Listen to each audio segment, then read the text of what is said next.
He said today, I started the morning by going to a school at 7:30 in the morning in the Bronx. In the Bronx part of the district, which is an area that has been really hard hit by gun violence. It's the neighborhood where an 11-month-old baby was shot in the face as she waited with her mother in the car for her dad to come out of a store. Luckily, she survived. The same neighborhood where Officer Nosoti Familia was shot and killed several years ago, a couple of years back, and the same neighborhood where Junior was dragged into a grocery store and brutally killed. So this is a neighborhood that's really filled with gang violence. And I went there because the educators there were concerned that the gangs around the school were threatening folks connected to them personally, family members. And so I went there to speak to the parents. Some of the parents were afraid and pulled some of the kids out of the school.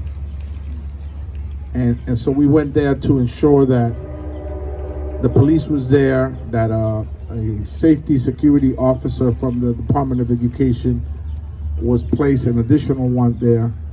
And so that's how I started my day, with speaking to teachers and parents that were literally very afraid of the gang violence literally right around the school. And as the senator said, we marched also this afternoon from 153rd Street to 143rd Street in Amsterdam, in the Hamilton Heights area. And I just came from East Harlem, where there was also a major activity there for gun control. And so the city's moving and folks are engaged, but there has to be more. It has to be more than this. I am not seeing the outrage that should be out there.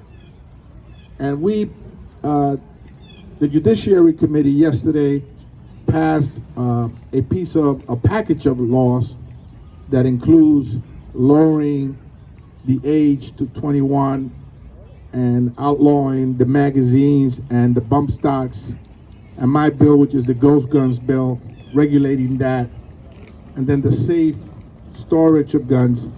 But that's not enough. We got to ban assault weapons, right?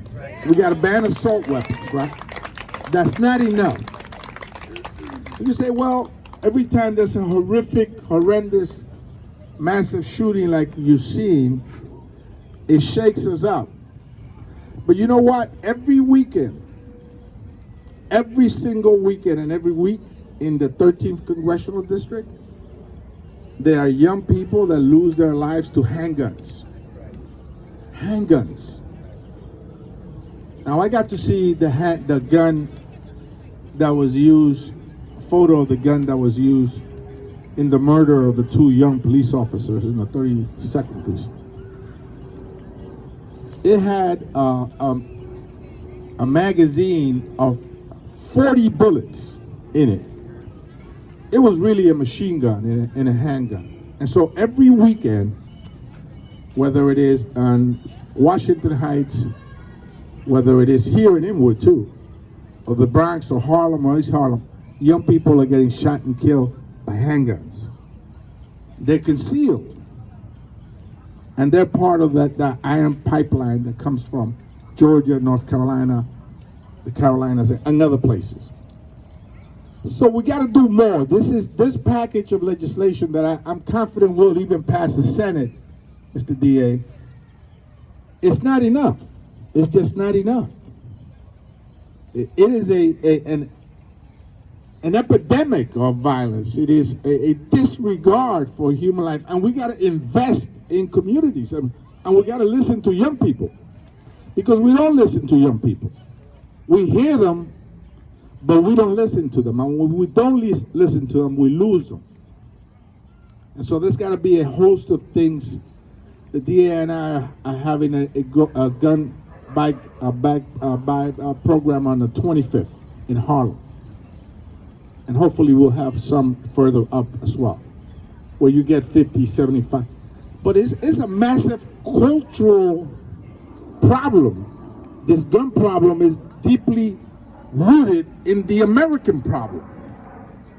You know, it's deeply rooted in how we treated, Native Americans. It's deeply rooted in slavery. It's deeply rooted in the American experience. And so, for us to really get a handle of it and push it back, we got to do much more. The effort has to be in our schools, with our young people.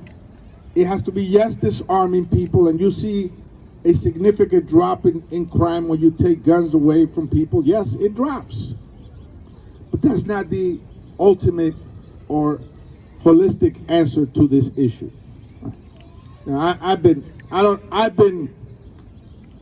up at gunpoint.